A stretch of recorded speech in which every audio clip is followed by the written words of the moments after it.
Hello rockstar, welcome back to ज़कारा foundation. मैं रणवीर सिंह, आपका बायोलॉजी एजुकेटर। मैं उम्मीद करता हूँ आप सब स्वस्थ होंगे, मस्त होंगे और बढ़िया तरीके से पढ़ाई कर रहे होंगे। हम लोग का 2 चैप्टर कंप्लीट हो गया था, फर्स्ट चैप्टर और सेकंड चैप्टर क्लास 12th का। आज हम लोग चैप्टर थर्ड स्टार्ट करने वाले हैं, जो कि है रिप्रोडक्टिव हेल्थ। ये 2 दिन में ये चैप्टर खत्म हो जाएगा, ठीक है। उसके बाद हम लोग इसके PYQs करेंगे, वो भी लाइव सेशन में। आइए स्टार्ट करते हैं।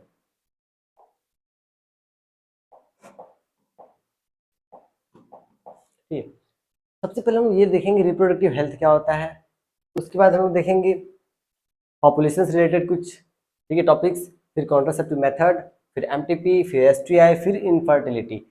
इतने ही टॉपिक्स हैं और चैप्टर खत्म। ठीक है, आज हम लोग यहाँ तक कंप्लीट करेंगे। ठीक, तो स्टार्ट करते हैं कि रिप्रोडक्टिव हेल्थ क्या होता है। तो अगर हम रिप्रोडक्टिव हेल्थ की बात करें तो WHO जो होता है, world health organisation,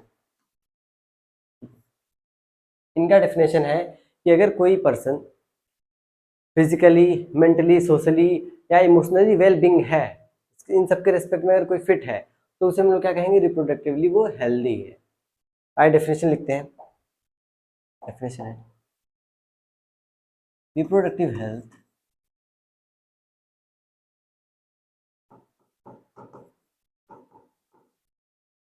health is a state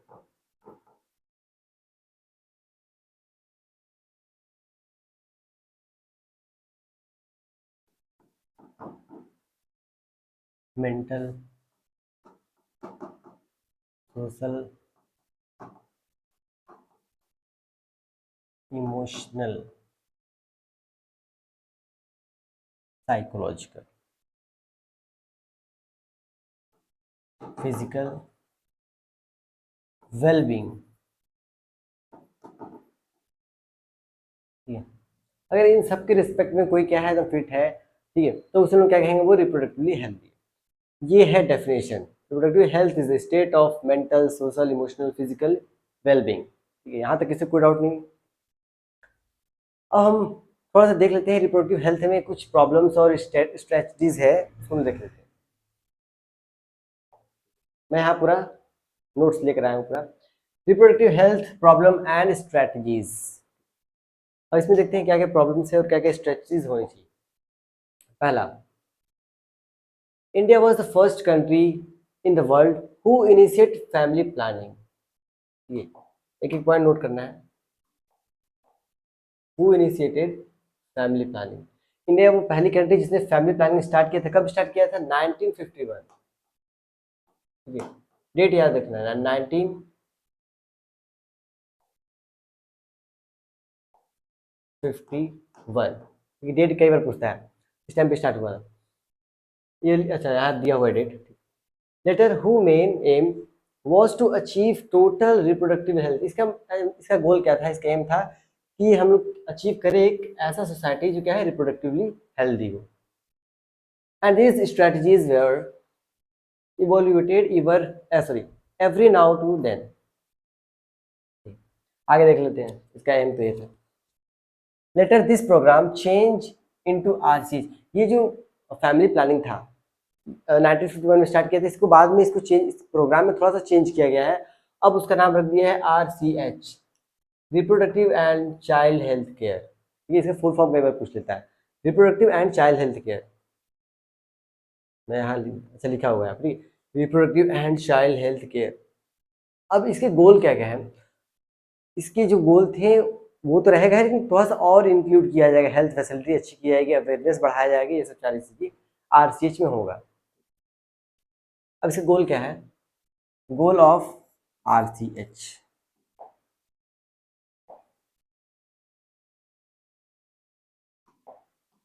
ठीक है, the main goal of this programme is to care both mother and babies. दोनों की केयर अच्छी की जाएगी। ठीक, create awareness among people about sex organ. ठीक है, जो सेक्स ऑर्गन है उसके बारे में नॉलेज प्रोवाइड कराना, ये अवेयरनेस, ये सब चीज़ें। और और क्या कराएंगे? एडोलेसेंस, एज ऑफ प्यूबर्टी, ठीक है, about pregnancy, knowledge about contraceptive method, इन सब का नॉलेज प्रोवाइड कराना, अवेयर कराना। ठीक है, ये RCH का गोल था। And in building reproductively reproductively healthy society, एक ऐसा सोसाइटी बनाना जो कि रिप्रोडक्टिवली हेल्दी हो। आगे देखते हैं steps of achieve reproductive health. अब क्या क्या स्टेप्स थे, क्या क्या स्टेप्स थे? पहला, use audio visual media print by both governmental and non governmental agencies. ठीक है, मतलब प्रचार कराना, ठीक है, लोगों तक ये बातें पहुंचाना। और ऑडियो विजुअल जैसे कोई रेडियो है, रेडियो के थ्रू ये सब चीज़ें बताना, ठीक है, और न्यूज़पेपर में ये सब चीज़ें भी प्रोवाइड कराना अवेयरनेस क्रिएट करने के लिए। ठीक है, अब वो गवर्नमेंटल भी हो सकता है, नॉन गवर्नमेंटल, प्राइवेट और गवर्नमेंटल दोनों एजेंसीज इस काम पे वर्क कर सकते हैं। अगला पॉइंट क्या है? Young adult and children must be provide with correct information bye responsible adults, teacher, parents, close relative and friend. ये लोग क्या है, उन्हें इन सब के बारे में बता सकते हैं, नॉलेज प्रोवाइड कर सकते हैं। प्रोवाइड। आगे क्या है? Sex education need to be introduced in school, school और कॉलेज में एजुकेशन प्रोवाइड कराना। आगे देखते हैं, awareness must be created about STD, मतलब जो सेक्सुअल ट्रांसमिटेड डिजीज है इसके बारे में भी अवेयर कराना। जितने भी पीपल्स हैं या वो एडोलेसेंस एज में है वो लोग हैं, सबको इस बारे में बताना कि एसटीडी क्या होता है और कैसे ये फैलता है। There is need to educate the people about birth control options, ठीक है, and post natal care, pre and post, मतलब जन्म से पहले और जन्म के बाद की केयर, ठीक है, among people importance child care, ठीक है, specially for fertile couples, fertile couples और मैरिजेबल एज वाले जो हैं, जो मैरिज हो चुके हैं कपल्स हैं, उनके लिए ज़्यादातर ज़्यादा जरूरी है। स्पेशली बोला गया, कहाँ गया स्पेशली, ठीक है। People must be made aware for the problems related to the population explosion, sex related crimes and sex abuse। मतलब उनको अवेयर कराना, ठीक है, कि जो पॉपुलेशन एक्सप्लोजन है इसका क्या रीज़न क्या है, ठीक है, सेक्स रिलेटेड क्राइम्स जो है और सेक्स एब्यूज, इन सब के बारे में। और अब बारे में साथ साथ इसे रीज़न क्या क्या है वो सब भी अवेयर कराना। और क्या है last last complete ban on fetal sex determination, ठीक है, चेक फीमेल फेटिसाइड। जो सेक्स डिटर्मिनेशन होता है, अभी एक नाम होगा एमनियोसिंथेसिस, एमनियोसिंथेसिस से पता चल जाता था कि जो बेबी है वो फीमेल है कि फीमेल है। फीमेल होती थी, लोग उसको किल कर देते हैं और उसी को बोलते हैं फिटिसाइड। फेटस को किल करना, साइड मतलब होता है किल करना। फीमेल फिटिसाइड मतलब जो फीमेल बेबी होता था उसको किल कर दिया जाता था, और उसको बैन करना, इन सब चीज़ों को बैन करना। और क्या? Increase media facilities, medical facilities को इंक्रीज करना। ठीक है, ये क्या है, सब जितना भी मैंने बताया सब किस में आ रहा है? आरसीएच प्रोग्राम के अंतर्गत सब है। अब थोड़ा सा पॉपुलेशन देख लेते हैं।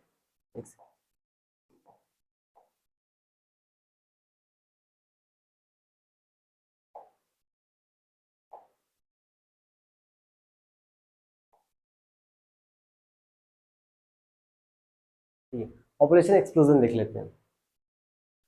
After the end of world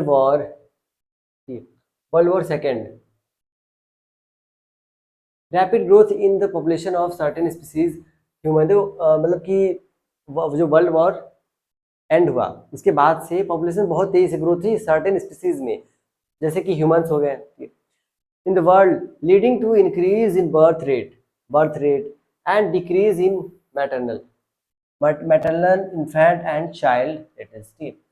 इनका डेथ कम हो रहा था, डेथ कम हो रहा है लेकिन बर्थ ज़्यादा हो रहा है, तो जाहिर सी बात है पॉपुलेशन बढ़ेगी।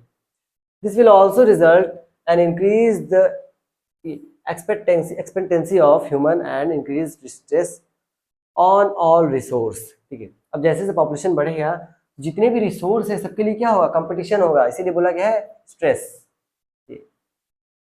अब देखते हैं कितना पॉपुलेशन ग्रोथ हुआ है। अगर हम 1900 की बात करें तो पूरे वर्ल्ड की पॉपुलेशन कितनी थी? 2 बिलियन। 2000 में आकर वही क्या हो गया? 6 बिलियन बढ़ गया है, और 2011 में आकर 7.2 बिलियन। इतनी तेजी से पॉपुलेशन ग्रोथ हो रही है पूरे वर्ल्ड की। अगर इंडिया की बात करें, 1947 में 350 मिलियन था, 350 मिलियन, वही 2000 में आकर 1 बिलियन हो गया। देख सकते हैं कितना ग्रोथ हुआ है। और वही 2011 में 11 साल के अंदर में 1.2 बिलियन, बिलियन बिलियन बढ़े जा रहे हैं। ठीक है, तो ये है पॉपुलेशन एक्सप्लोजन डेटा है, एनसीईआरटी में दिया हुआ है, एनसीईआरटी पढ़ना बहुत जरूरी है। ये तो हो गया।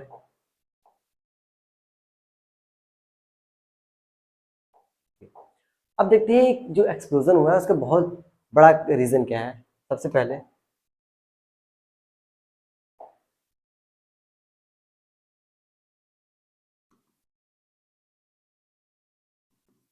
रैपिड डिक्लाइन इन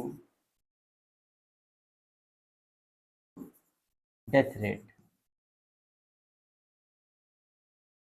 जो डेथ रेट है बहुत तेजी से कम होने लगा। कम क्यों होने लगा? क्योंकि हेल्थ फैसिलिटी अच्छी होने लगी। आरसीज में जो बेबी है और मदर है तो उनका केयर अच्छे होने लगा था, ना बेबी का डेथ होता था ना ही मदर की डेथ होती थी। तो ये हेल्थ फैसिलिटी अच्छे करने से जो डेथ रेट है वो कम होने लगा बहुत तेजी से। पहला कारण ये हो गया। दूसरा, rapid decline in IMR, infant mortality rate, मतलब जो बच्चे के मरने का जो रेट है वो कम होने लगा। मैंने इन्फेंट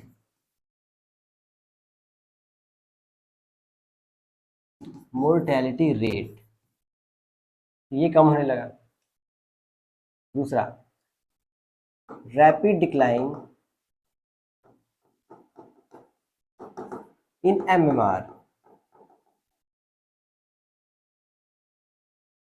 मतलब ये है मैटरनल मोर्टेलिटी रेट। ठीक है,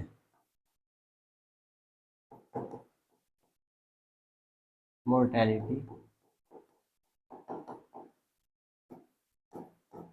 जो मदर्स है उनके डेथ मतलब डेथ होने की जो रेट है वो कम होने लगी, डिक्लाइन में तो कम।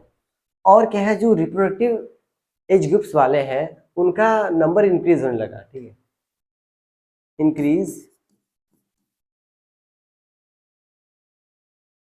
The number of reproductive age groups, जो रिप्रोडक्टिव एज वाले हैं उनका जो नंबर है वो तेजी से बढ़ने लगा। ठीक है, तब ये 3 4 5 जो है रीजन है जिसकी वजह से पॉपुलेशन एक्सप्लोजन हुआ, बहुत तेज पॉपुलेशन बढ़ने लगा। माइक तो ऑन है। ठीक, अब आते हैं मेन, हम लोगों ने यहाँ देख लिया पहले, यहाँ पॉपुलेशन हो गया, हो गया। ठीक, पॉपुलेशन हो गया, रिप्रोडक्टिव हेल्थ हम लोगों ने देख लिया, उसकी प्रॉब्लम्स एंड स्ट्रेटजीज हम लोगों ने देख लिया। अब हम आते हैं कॉन्ट्रासेप्टिव मेथड। ठीक है, ये सेकंड है। कॉन्ट्रासेप्टिव मेथड, ये वो मेथड होते हैं जिससे हम लोग क्या करते हैं, मतलब जिससे प्रेगनेंसी को प्रिवेंट किया जाता है, रोका जाता है, ताकि पॉपुलेशन कंट्रोल में हो। लिख सकते हैं ये मेथड वो है टू प्रिवेंट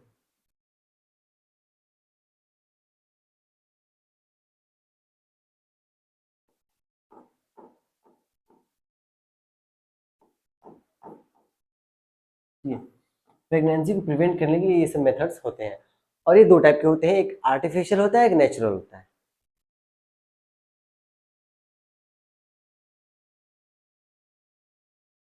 एक है नेचुरल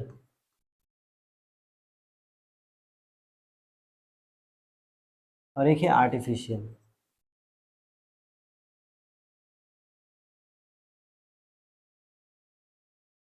ठीक है, नेचुरल और आर्टिफिशियल। नेचुरल में हम लोग नेचुरली प्रिवेंट करते हैं प्रेगनेंसी को, आर्टिफिशियल में हम लोग आर्टिफिशियली प्रिवेंट करेंगे। आर्टिफिशियल में हम लोग डिवाइसेस का यूज करेंगे, वो दिखाते हैं कौन कौन से डिवाइसेस। सबसे पहले नेचुरल की बात करें तो पहले क्या पढ़ना है, इसमें हम लोग पढ़ना है periodic abstinence,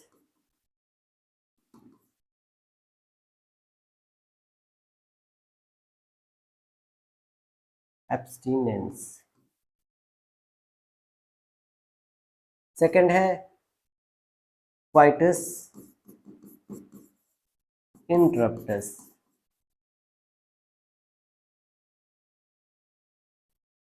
periodic abstinence, coitus interruptus, और होता है लैक्टेशनल एमिनोरिया। एमिनोरिया।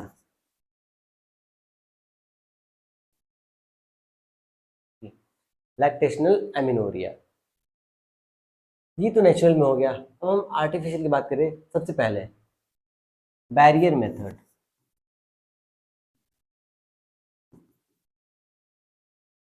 ये बैरियर मेथड। सेकंड है आईयूडीज। थर्ड है इम्प्लांट।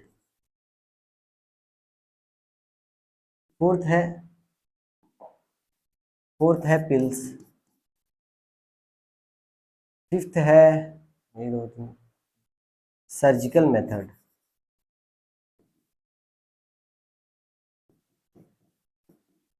ठीक है।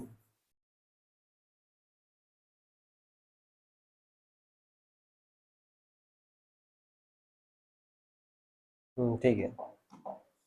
ये सारे आर्टिफिशियल मेथड है और ये सारे नेचुरल मेथड है।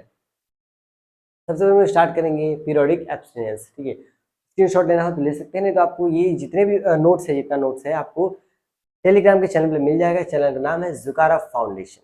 ठीक है, तो स्टार्ट करते हैं periodic abstinence.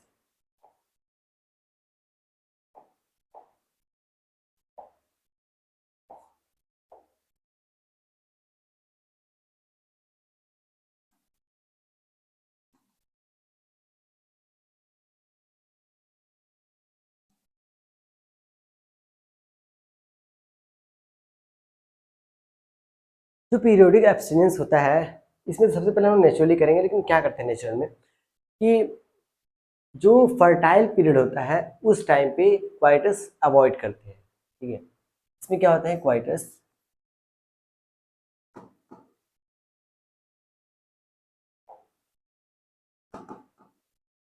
Coitus avoid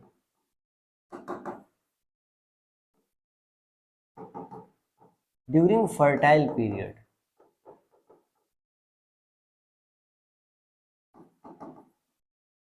fertile time चलता रहता है, उस टाइम पे क्वाइटस नहीं करना। ठीक है, अब वो फर्टाइल पीरियड क्या है, फर्टाइल पीरियड जो है 10th से लेकर 10 to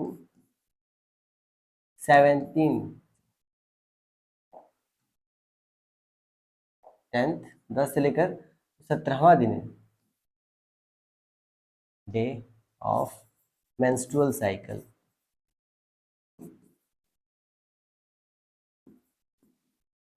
मेंस्ट्रुअल साइकिल का जो 10 से 17वां दिन होता है, इस बीच क्वाइटस को अवॉइड करना, इसी को हम लोग कहते हैं periodic abstinence.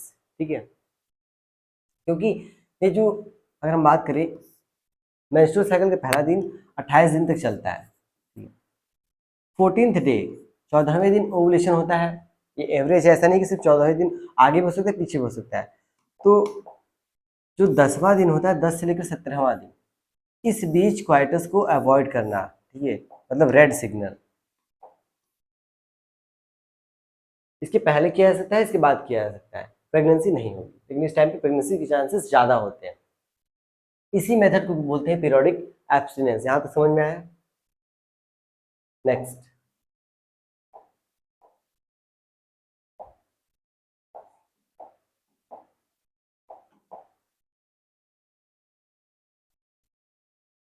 Lactational amenorrhoea.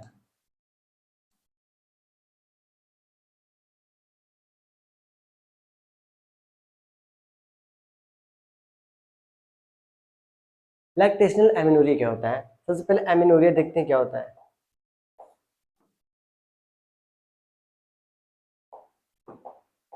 Amenorrhoea क्या होता है? Lack of menstrual cycle. Menstrual cycle अगर एब्सेंट है तो उसे हम लोग कहते हैं एमिनोरिया। लेकिन जिसकी वजह से एब्सेंट है तो उसके आगे नाम भी हम लोग जोड़ना पड़ेगा। लैक्टेशन क्या होता है? जब आफ्टर पार्चुरेशन, बेबी के बर्थ होने के बाद 6 मंथ तक मिल्क का फॉर्मेशन होता है, उस उसे हम लोग क्या बोलते हैं? लैक्टेशन। ठीक है, और जब तक लैक्टेशन हो रहा है तब तक मेंस्ट्रुअल साइकिल स्टॉप होता है, रुक जाता है। तो इसकी वजह से एमिनोरिया है, इसलिए हम उसे क्या बोलते हैं? Lactational amenorrhoea. हम लोग क्या बोल सकते हैं? Lack of menstrual cycle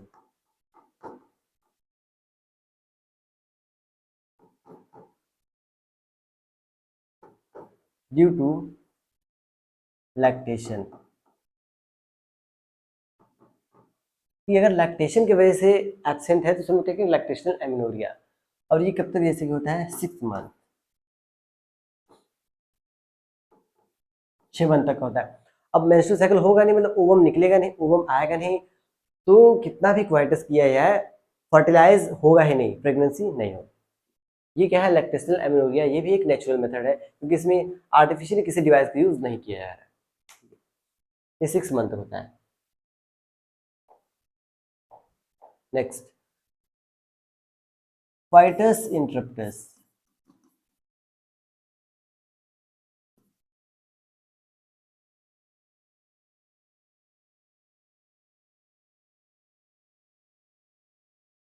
interrupts, इसमें क्या होता है, ड्यूरिंग क्वाइटस जब स्पर्म रिलीज होने वाला हो, इजैकुलेशन होने वाला हो, उससे पहले ही इजैकुलेट, मतलब ejaculation outside the female body कराते हैं, ठीक है, फीमेल के बॉडी के बाहर इजैकुलेशन कराते हैं, इस प्रोसेस को बोलते हैं coitus interruptus. During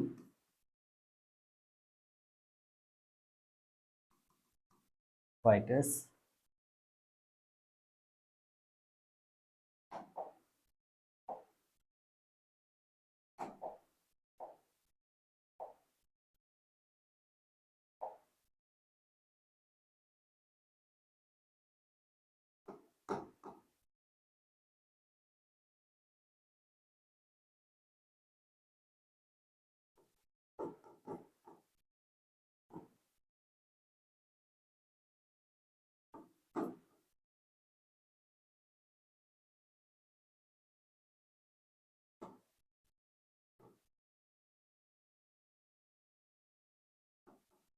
outside the female reproductive tract, ठीक है, जब क्वाइटस हो रहा हो, ठीक है, जब इजैकुलेशन होने वाला हो, तो जो उनके स्पर्म को फीमेल बॉडी के बाहर इजैकुलेट कराते हैं, outside the female reproductive tract, तब भी फर्टिलाइजेशन नहीं होगा, लेकिन इसमें चांसेस ज्यादा होते हैं, रिस्क होता है इसमें, ठीक है, क्योंकि ड्यूरिंग क्वाइटस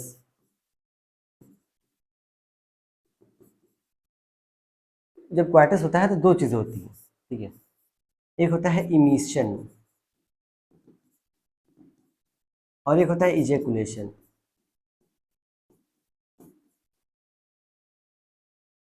इमिशन का, जो इमिशन का पता नहीं चलता मेल को, लेकिन इजैकुलेशन का पता चलता है, क्योंकि क्वाइटस के टाइम दोनों चीजें होती रहती हैं, ये होता रहता है, ये लास्ट में पता चलता है, हल थोड़ा थोड़ा सिक्रेशन होता रहता है, उसमें स्पर्म के काउंट रहते हैं, ठीक है, तो फर्टिलाइजेशन यहाँ पर भी क्या है, पॉसिबल है।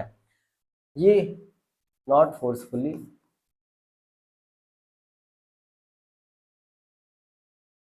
फोर्सफुली, ठीक, ये होता है फोर्सफुली, इस वजह से इसका पता मेल को नहीं चलता है, जिसकी वजह से फर्टिलाइजेशन के चांसेस हैं, प्रेगनेंसी के चांसेस है।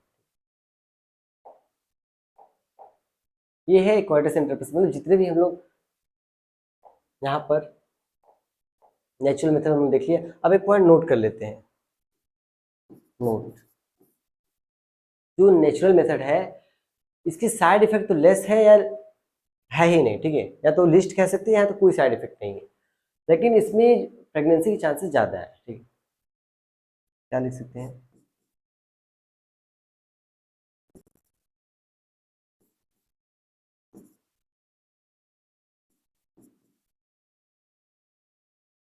दिस मेथड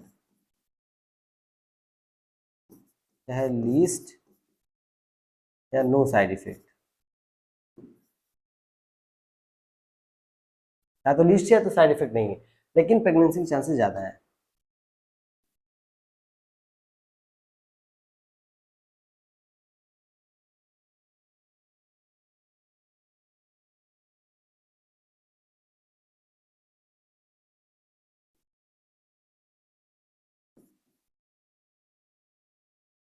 ठीक है, ज्यादा चांसेस है, ये रिस्की है। अब आते हैं हम लोग आर्टिफिशियल पे, ये हो गया,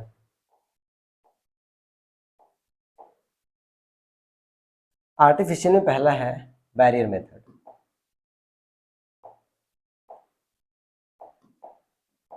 ये पहला क्या है?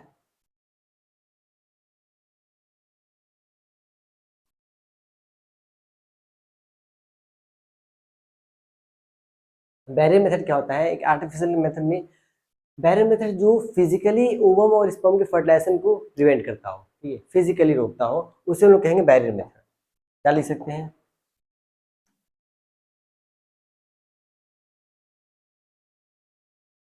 फिजिकली प्रिवेंट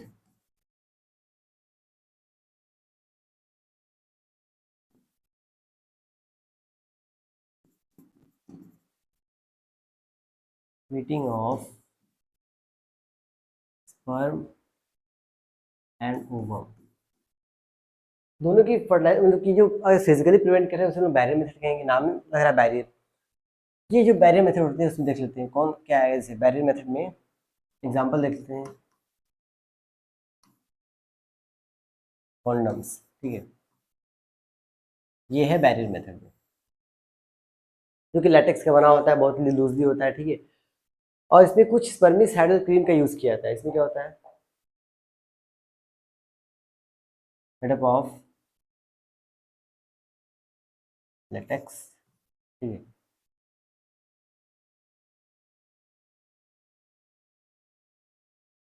बस इसमें ये की यूज करते हैं spermicidal cream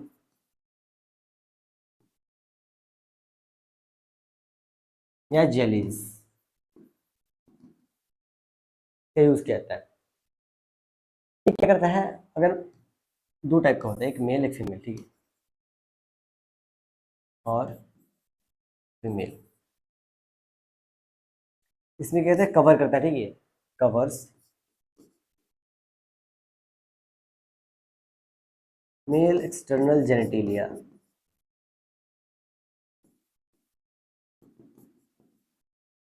male external genitalia को ये कवर कर देता है। अगर मेल की बात करें, फीमेल में क्या होता है? ये ओपनिंग, जो यूट्रस की ओपनिंग है उसको कवर करता है।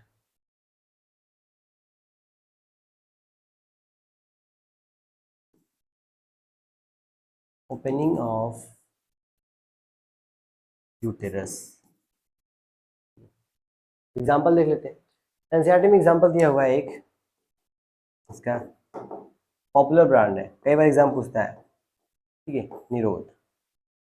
फीमेल में देखो, फीमेल में एग्जांपल भी देख लेते हैं, डायफ्राम, वाउल्ट, सर्वाइकल कैप,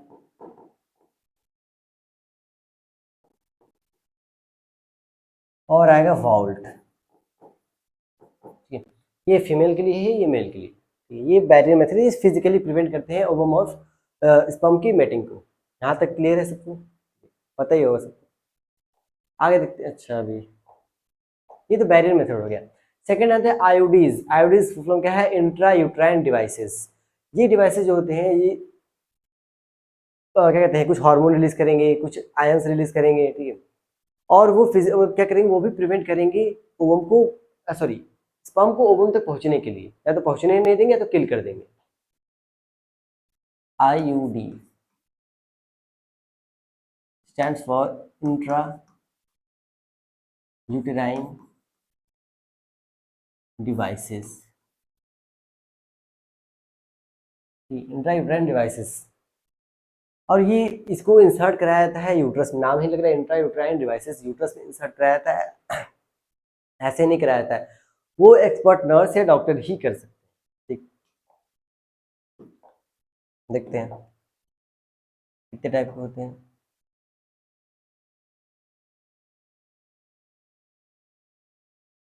एक होता है इनर्ट,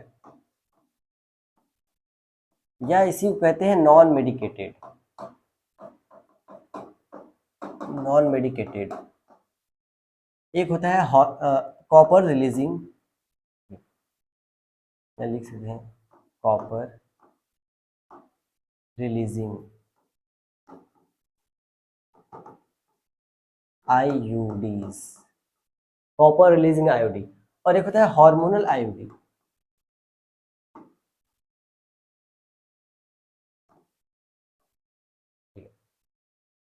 3 होते हैं।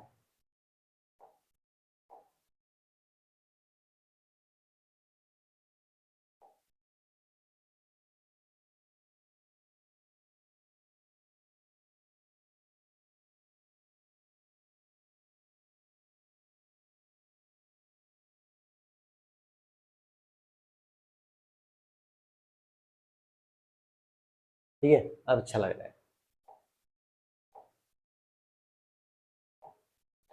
ये जो इनर्ट होता है, नॉन मेडिकेटेड होता है, इसमें मतलब किसी केमिकल का यूज नहीं होता है, एक डिवाइस होता है जिसको इंसर्ट कराया जाता है। Non medicated.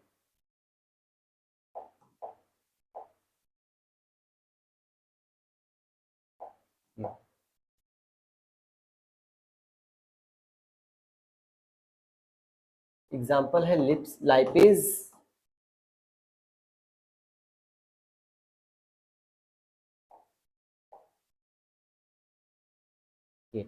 एग्जाम्पल क्या है?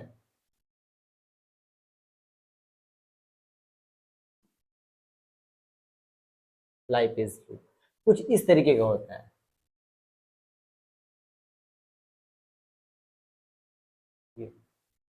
ये स्पर्म के एंट्री को ब्लॉक करता है और उसको वहीं पर किल करने का काम करता है, या हम कह सकते हैं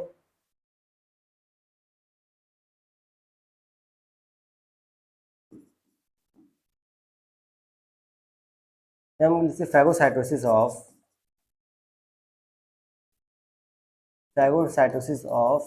स्पर्म। स्पर्म को किल करने का काम करता है कॉपर रिलीजिंग आयोडी। अब ये जो नाम से ही लग रहा है कॉपर रिलीजिंग आयोडी, मतलब ये जो आयोडीज होंगे वो कॉपर रिलीज करेंगे, और जो कॉपर आयंस होते हैं वो स्पर्म की मोटेलिटी को सप्रेस कर देते हैं, रोक देते हैं, उसको जहां तक जाना है वहां तक नहीं जा पाएगा। ठीक है, उसको ओम तक पहुंचना है वो नहीं पहुंच पाएगा। क्या करते हैं, तो कॉपर आयन होते हैं, ions suppress mortality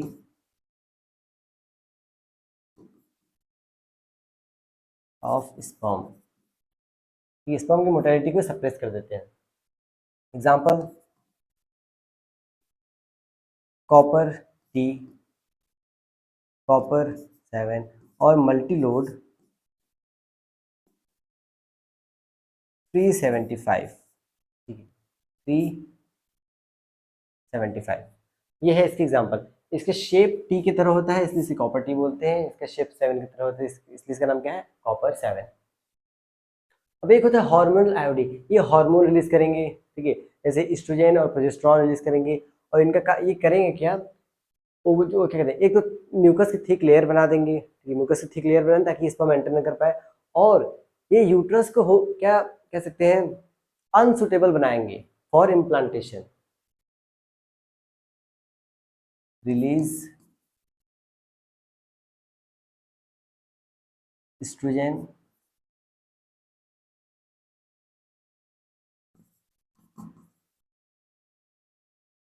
and progesterone,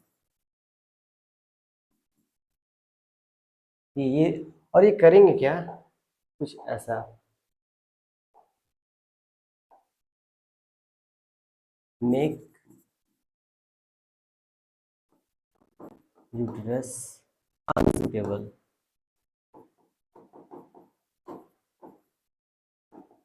for implantation.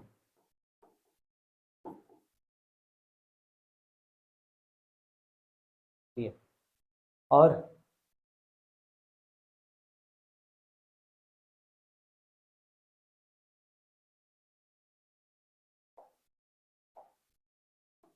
या सर्विक्स को होस्टाइल कर देगा, मेक सर्विक्स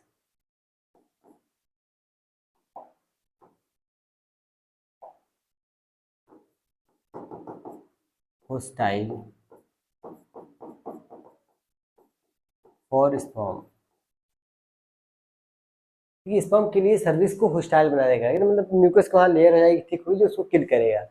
थोड़ा सा इसको ऊपर कर देते हैं एग्जाम्पल के लिए, ये इसका भी एग्जाम्पल याद करने के लिए। इसके एग्जाम्पल क्या है, LNG-20,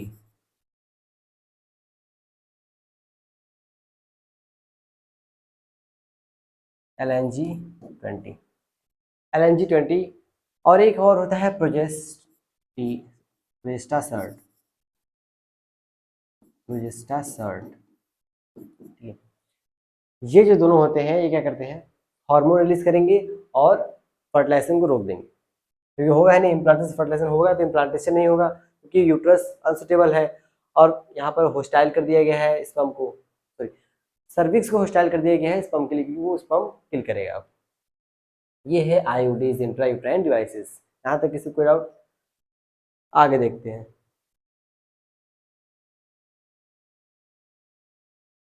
ये सब हो चुका है, अब क्या बचा है?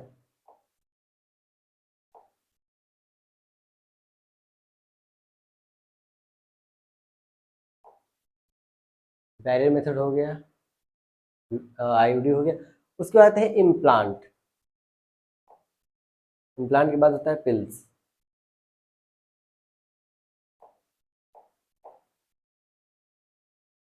इधर बनाते हैं इम्प्लांट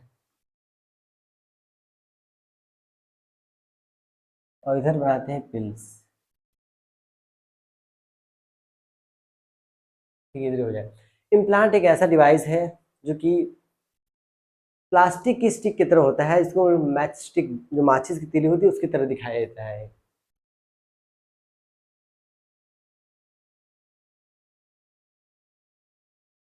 कुछ इस तरीके के डिवाइस है।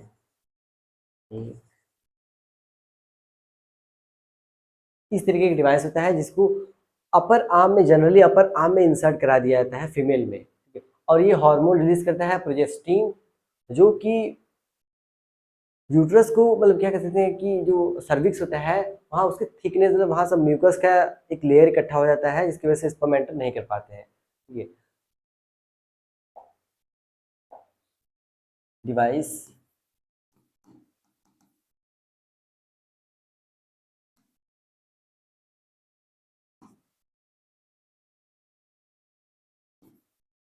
अपर आर्म इन फीमेल, ये स्किन है, ठीक है, स्किन में होगा, स्किन में होता है। तो मतलब बहुत सारे लोग यहाँ स्किन में इसको लगा हुआ रहता है तो वो हल्का सा दिखाई देता है, तो वहाँ पर लोग टैटू बना देते हैं कि वो छिप जाए। ठीक है, तो इसको अपर आर्म में, स्किन के अपर आर्म में तो क्या करा जाता है, इंसर्ट करा दिया जाता है, और ये हार्मोन रिलीज करेगा। कौन सा? ये हार्मोन रिलीज करता है, हार्मोन का नाम है प्रोजेस्टीन, प्रोजेस्ट्रॉन है, प्रोजेस्टीन।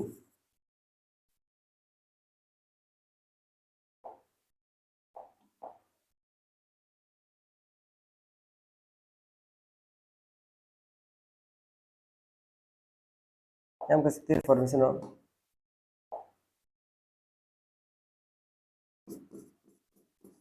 block the entry of sperm,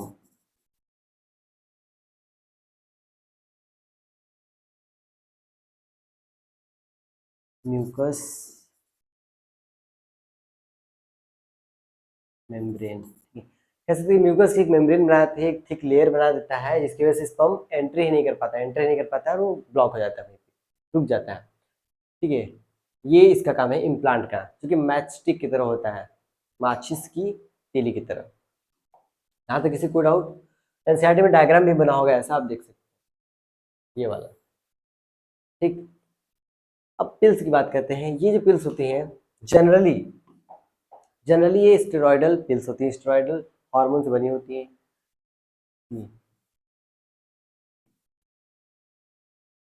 generally.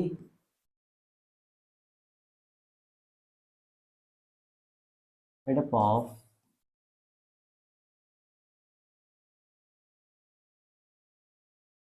Steroidal hormone.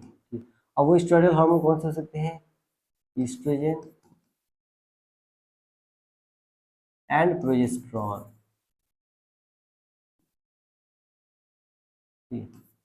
Oestrogen, एक सेकेंड, ईस्ट्रोजन और प्रोजेस्टेरॉन। ठीक है, ये दो हार्मोन बने होते हैं। अगर वो सिर्फ प्रोजेस्टेरॉन से बना है तो उसे बोलते हैं POP, progesterone oral pills.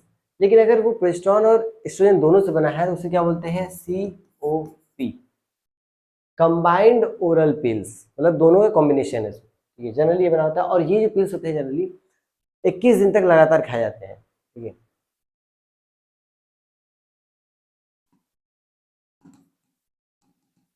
Take daily इन 21 डेज, 28 दिन तक लगातार लिए, सॉरी 21 दिन तक लगातार लिए जाते हैं ये वाले पिल्स। और ये बहुत ही कह सकते हैं साइड इफेक्ट इसके बाद में होते हैं क्योंकि स्टेरॉइडल पिल्स है। लेकिन बाद में एक और पिल्स आया है, एक और पिल्स कई बार एग्जाम में पूछा है। ये एक नॉन स्टेरॉइडल पिल्स है। ठीक है, ये कैसा पिल्स है? Non steroidal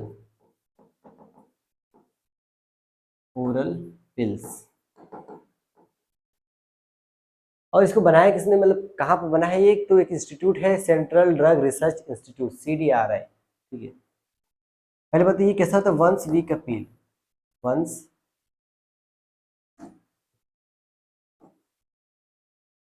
once week a pill. ठीक है, हफ्ते में सिर्फ एक ली जाती है। और मतलब बना कहाँ पे है? Made by CDRI, central drug research institute. और ये है कहाँ पे? लखनऊ पे। सेंट्रल ड्रग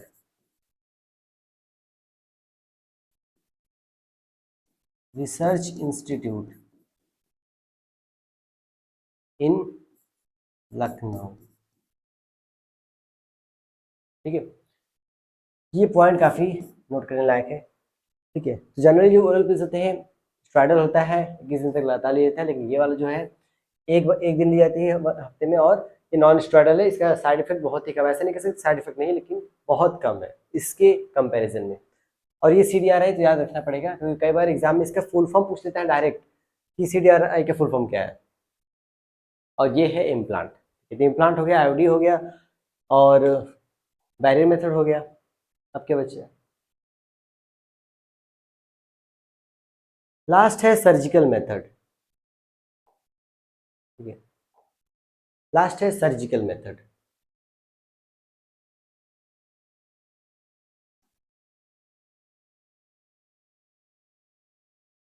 नाम से ही लग रहा है सर्जिकल मेथड में कि सर्जरी करके प्रिवेंट की जाएगी फर्टिलाइजेशन, मतलब प्रेगनेंसी। इसलिए सर्जिकली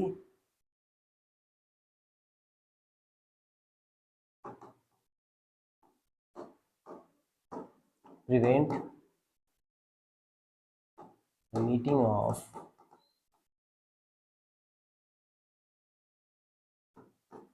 स्पर्म एंड ओवम। और ये जो होता है सबसे सेफ कह सकते हैं कि इसमें सेफ का मतलब ये नहीं, सेफ का मतलब ये है कि फर्टिलाइजेशन चांस नहीं है, इसमें फर्टिलाइजेशन नहीं होता, मतलब फ्यूजन नहीं होता है, प्रेगनेंसी नहीं होती है सबसे। और ये जो होता है ये टेम्पोररी नहीं है, ये परमानेंट है।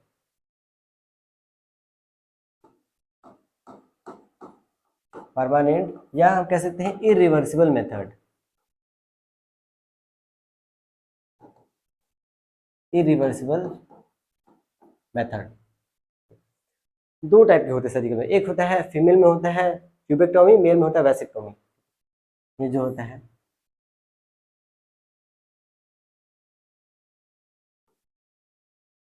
ट्यूबेक्टोमी, और एक होता है वैसेक्टोमी।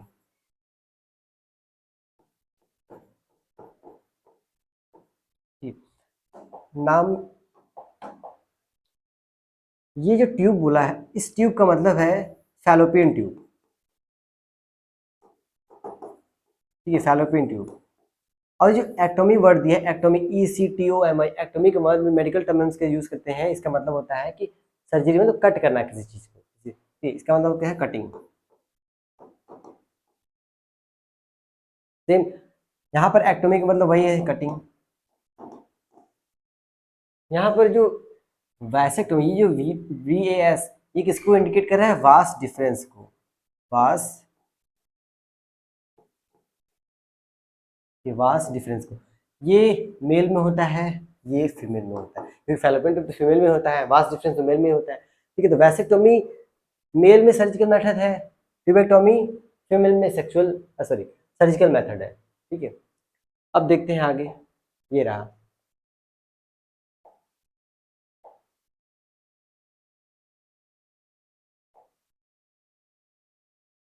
ये रहा वैसेक्टोमी।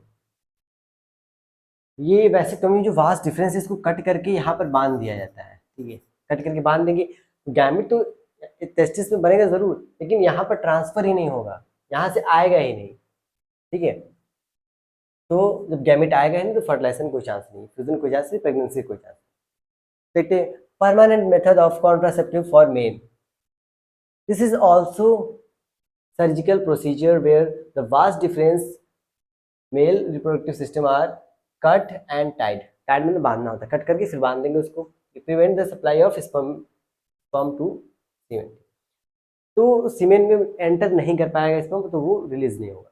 ठीक, अब आता है during vasectomy incision is performed on the scrotum. मतलब जब ये सर्जरी की जाती है तो स्क्रोटम पे कट किया जाता है। ठीक है, इंसिजन कहाँ पर करते हैं? स्क्रोटम में। आगे देखते हैं, ये है ट्यूबेक्टोमी। ये परमानेंट सेट सेम है, ये वुमेन में होता है, वो मेन में होता है। इसमें फैलोपियन ट्यूब को हम लोग क्या करते हैं? Cut and tight. आगे cut and tights of fallopian tube, ठीक है, जिसे हम लोग ट्यूबेक्टोमी बोल रहे हैं। Hence prevent egg from reaching uterus. इसमें एग यूट्रस तक नहीं आएगा। ठीक है, क्योंकि यहाँ पर एग बनेगा, इसको यहाँ से यहाँ तक आना होगा, यहीं पर ही रुक जाएगा, इसके आगे आ ही नहीं सकते, क्योंकि यहाँ पर कट चुका है और बांध दिया जा चुका है। तो ओवम यहाँ तक नहीं आएगा तो फर्टिलाइजेशन नहीं होगा। During tubectomy incisor performed on abdomen. उसमें स्क्रोटम में कट कर रहे थे, यहाँ पर एब्डोमेन में कट करेंगे। ठीक है, एब्डोमेन में, डायग्राम तो इधर दिया हुआ है। तो वैसेक्टोमी हमने देख लिया, ट्यूबेक्टोमी देख लिया। अब लास्ट बचा है जिसका नाम है MTP, medical termination of pregnancy. ये लास्ट टॉपिक है आज के सेशन का। ठीक है, यहाँ तक समझ में अगर आ रहा हो तो बढ़िया से एक बार सभी लाइक सब्सक्राइब और शेयर कर दीजिएगा। ठीक है, MTP that is medical termination of pregnancy, ये इंडिया में लीगलाइज कब हुआ था? 1971 में। 1971 में लीगलाइज हुआ था। इसमें क्या होता है कि जो इसको हम लोग इंड्यूस्ड एबॉर्शन भी बोलते हैं, ऑल्सो कॉल्ड इंड्यूस्ड एबॉर्शन। अब थोड़ा सा क्लियर हो रहा होगा एबॉर्शन के नाम से, एबॉर्शन। ठीक है, एबॉर्शन, इसमें जो फीटस है उसको क्या करते हैं? टर्मिनेट कर दिया जाता है। उसके बहुत सारे रीज़न है। ठीक है, बहुत सारे, अगर वो अनवांटेड चाइल्ड है तो बहुत सारे इसके वो होते हैं, प्रोसीजर होते हैं, उसको फॉलो करने के बाद, ठीक है, अगर वो सारे डॉक्यूमेंट सही है, अप्रूवल दिया जाता है, उसके बाद ये सब किया जाता है। ऐसा नहीं कि कोई भी जाके करा लेगा। ठीक है, देखते हैं, medical termination of pregnancy is also known as induced abortion where the pregnancy is terminate. वही बात है, जो प्रेगनेंसी को टर्मिनेट कर दिया जाता है initially before the full term completion. Full term complete होने से पहले किया जाता है, अगर बाद में करेंगे तो ये रिस्की है, दोनों के लिए खतरा है। दो, MTP is used for purpose of decreasing the population growth. ये MTP यहाँ बोला गया है कि पॉपुलेशन को कम करने के लिए भी किया जाता है। इन 1971, जैसा कि डेट में लिख देवा, use MTP for legalised by the government of India. India में ये 1971 को लीगलाइज हुआ था। अगर आप नीट के स्टूडेंट था, आपको ये भी पता होना चाहिए 1971 में कुछ और भी हुआ था। क्लास 11th की बुक में चैप्टर फर्स्ट में, सॉरी चैप्टर सेकंड में वायरॉइड की डिस्कवरी हुई थी। ठीक है, 1971 में बाय T.O. डिनर। ठीक है, ये सब याद होना चाहिए। ठीक है, along with certain strict provision भी है, जिसको फॉलो करने के बाद ही वो किया जा सकता है, ताकि इसका कोई मिसयूज न कर सके, मिसयूज को रोका जा सके। लेकिन फिर भी 45 से लेकर 50 मिलियन MTP पर साल होते हैं। ठीक है, हर साल। MTP safe up to first trimester. बोला कि MTP कब तक सेफ है? फर्स्ट ट्राइमेस्टर, यानी कि 3 मंथ तक। ठीक है, अगर 3 मंथ, प्रेगनेंसी के 3 मंथ से पहले अगर करा लें MTP तो सेफ है, बाद में रिस्की है, क्योंकि उसके बाद क्या होता है, जो प्लेसेंटा है यूट्रस के वॉल से स्ट्रांगली अटैच हो जाता है, अगर उसको निकाला जाएगा तो यूट्रस भी रप्चर कर सकता है, ब्लीडिंग होगी इंटरनल, फीमेल डेड कर जाएगी। 3 महीने में कितने होते हैं? 12 वीक। ठीक है, तो 12 वीक भी लिया जा सकता है और फर्स्ट ट्राइमेस्टर भी लिख सकता है और 3 मंथ भी लिख सकता है, तो कंफ्यूज नहीं होना है। फर्स्ट ट्राइमेस्टर का मतलब 3 मंथ, सेकंड ट्राइमेस्टर का मतलब 6 मंथ, थर्ड ट्राइमेस्टर मतलब 9 मंथ, 9 मंथ का पीरियड होता है। ठीक, लास्ट देखते हैं एमटीपी पिल्स। ठीक है, अब इसकी कुछ पिल्स भी होते हैं जो जिसमें हम लोग सर्जरी ना करके पिल्स भी दिया सके अगर कुछ दिन का है तो। RU468 and some anti progesterone pills are used for MTP, कुछ पिल्स भी यूज करते हैं। ठीक है, ये पूरा है एमटीपी। मेन पॉइंट मैं फिर से बताता हूँ। एमटीपी लीगलाइज हुआ था 1971 में। इसमें क्या होता है, टर्मिनेट कर दिया था बेबी को फुल टर्म कंप्लीट होने से पहले। ये बहुत सारे रीजन है, पॉपुलेशन को कम करने के लिए भी, या फिर कोई अनवांटेड फीचर्स है उसको। ठीक है, और ये सेफ कब तक है? फर्स्ट ट्राइमेस्टर तक। और ये एनसीईआरटी में नहीं दिया हुआ है, आउट ऑफ एनसीईआरटी है, लेकिन फिर भी आप लोग इसको याद कर लीजिए। क्वेश्चन यहाँ से पूछे जाते हैं, और ये भी याद कर लेना कि 12 वीक तक सेफ है, उसके बाद नहीं, उसके बाद रिस्की है, और रिस्की क्यों है मैंने बता दिया।